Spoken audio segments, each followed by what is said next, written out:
खबर बताते हैं बैहर से अंतरजातीय विवाह और धर्मांतरण को लेकर आदिवासी समुदाय में जमकर आक्रोश फैला हुआ है।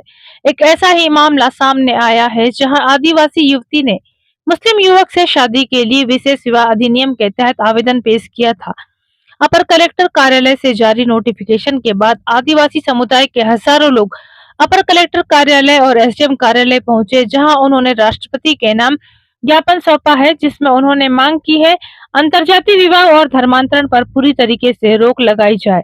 आदिवासी समुदाय के जो लोग भी धर्म परिवर्तन करते हैं, उनका अनुसूचित जनजाति का प्रमाण पत्र न बनाया जाए, उन्हें इस कोटे से नौकरी न दिया जाए। में जो है आदिवासी लोग एकत्रित हुए हैं, यहाँ पर ज्ञापन सौंपा आपने अपर कलेक्टर को, क्या कुछ मामला है? बैहर अपर न्यायालय के द्वारा कुछ बेटियों के विवाह के विशेष विवाह के संबंध में नोटिफिकेशन जारी हुआ था और उस नोटिफिकेशन के आधार पर हमारा जनजाति समाज ने इसे संज्ञान में लिया। क्योंकि अंतर्जातीय विवाह विशेष प्रावधान के तहत होने जा रहा है, हमारी आपत्ति यह है कि क्योंकि एक जनजाति समाज की बेटी को बहला फुसला करके या अन्य तरीके से भी हो सकता है, उसके पीछे कोई दबिश दबाव भी हो सकता है। अब ये तो आगे पता चलेगा। तो समाज ने ये निर्णय लिया है कि हम इस पर आपत्ति दर्ज कराएंगे, चूंकि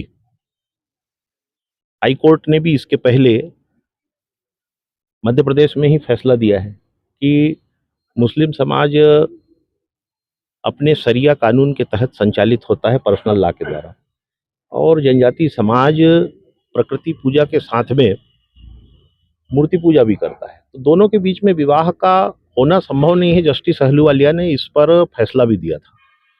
तो इन बातों को हम ध्यान में रख करके, क्योंकि अगर धर्मांतरण भी इसके आधार पर होगा और आगे चल करके उस बेटी के नाम पर कोई जमीन खरीदा जाएगा या फिर उन्हें आरक्षण का लाभ देते हुए, चाहे वो नौकरी का विषय हो या फिर चुनाव लड़ने का विषय है, तो इसमें जनजाति समाज को भारी नुकसान है। समाज को बचाने के लिए समाज एकत्रित हुआ है, इसका मूल उद्देश्य यही है।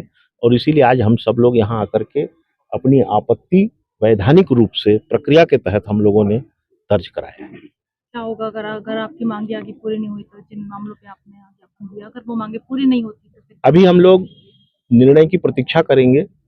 जो फैसला आएगा उसके बाद पुनः समाज बैठेगा और समाज बैठ करके इस विषय में जो भी उसके आगे का कदम उठाना होगा तो वो समाज उठाएगा। क्योंकि अब समाज के अस्तित्व का जब प्रश्न आ गया है तो समाज चुप नहीं बैठेगा।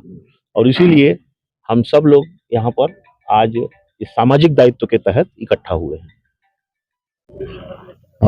आज जो है पूरा हमारा जो जनजाति समुदाय है वो अभी अपर कलेक्टर के माध्यम से एक इश्तेहार जारी हुआ था, जिसमें से 3 बच्चियां जो है जनजाति समुदाय की हैं, जिसमें से एक बच्ची वो मुस्लिम समुदाय में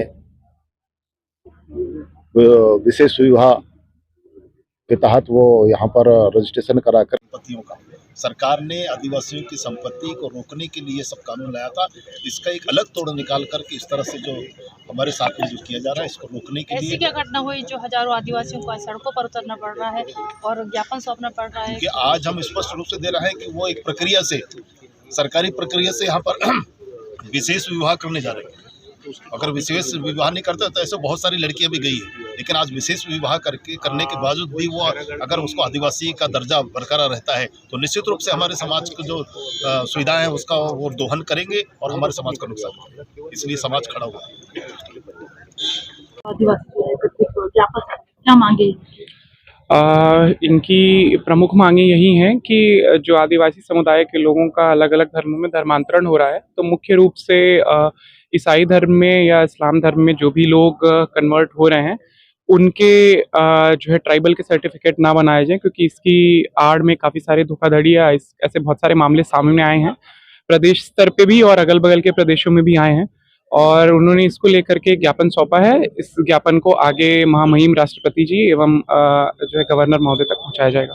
विशेष प्रावधान के तहत अंतरजातीय विवाह भी होता है, इस पर भी उन लोगों को ऑब्जेक्शन है? क्या ऑब्जेक्शन? हाँ, इसको लेकर के इन्होंने ऐसी ऑब्जेक्शन रखी है कि क्योंकि हमारे जो है आदिवासी लोग मूर्ति पूजा में भरोसा रखते हैं, परंतु जो है मुस्लिम धर्म में इस पे भरोसा नहीं रखते हैं।